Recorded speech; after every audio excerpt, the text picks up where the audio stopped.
Okay, Glass, check out these sweet shelves. Those are some pretty sweet shelves.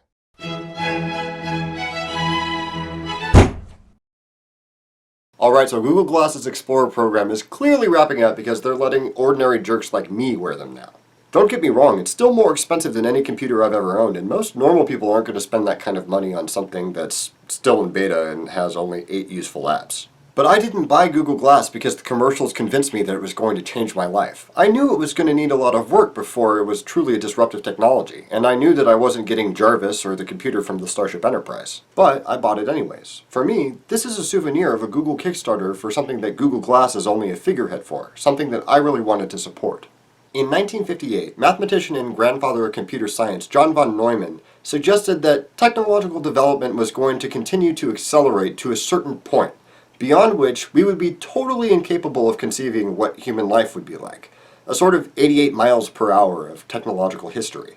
This unconceivable future point has been dubbed the technological singularity. A lot of people like me get really excited about the possibilities of that, often with an almost religious fervor because, we really like Star Trek. One of the predictions of this unpredictable event is that humans will somehow become one with machines. I am Locutus of Google. Resistance is futile. It's kind of an arbitrary distinction as it is. I mean, humans already have prosthetic limbs, and I feel naked without my cell phone, and you probably can't remember a phone number that you learned past 2003, but just because there's a difference in degrees doesn't mean that it doesn't matter. There are a few ways that humans and machines have been growing closer already, but Google Glass might be a platform for a certain version of the union between them that's called augmented reality, something that I'm really excited about. You've probably seen some version of augmented reality in movies already. In Iron Man, you see it when you look out from Tony Stark's helmet. In Terminator, you see it when you look out through the Terminator's eyes. The little floating text things in Sherlock are also a great example. Augmented reality is a real-time overlay of information on top of the real world. If you're eating your lunch and look down at it, maybe you see how many calories are in it. If you're working on your car, maybe the bolts that you need to remove are highlighted.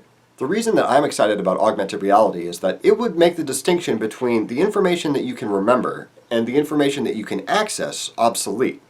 And although it's partially because I can't remember what day of the week it is, it also has massive implications for the sorts of things that human beings ought to learn. Google Glass is designed to be a sort of floating window to the network of information that we've attached ourselves to.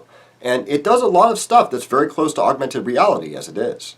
For example, there's a third-party app for Glass called Refresh that gives you a quick information blurb about people that you have an appointment with. Like if you have in your calendar lunch with Larry Page at 2 p.m., at 1:50 a little window will pop up that has Larry's Facebook status and his latest tweets, that sort of stuff. By the way, Larry, if you do want to do lunch, call me. We can talk about skeuomorphisms and how nobody's going to know what this is when all of our phones are head-mounted. The Google Maps navigation is also really close to augmented reality. If you're walking somewhere and you turn your head, the built-in compass picks up that movement and then swivels the entire map overlay so that it stays in the same orientation. That's really cool.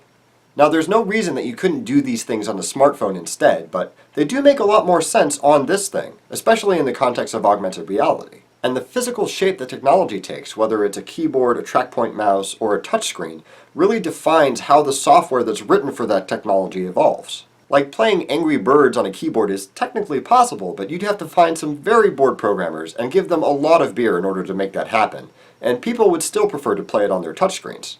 And think of how you'd be watching YouTube right now if this whole mouse thing hadn't taken off.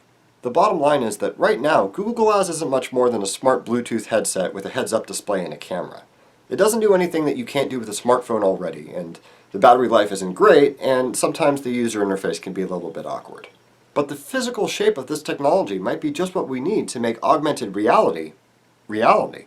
The chance of making that happen is worth the investment for me. And I'm a little bit of a Google fanboy, so I'm happy to see them taking a crack at it. What do you think? Will Google Glass become Jarvis? Is the technological singularity actually happening, or is it just a pipe dream of sci-fi fans? Do I look like an idiot in these? Leave comments, let me know what you think. Thank you for watching. Don't forget to blah blah subscribe blah share, and I'll see you next week.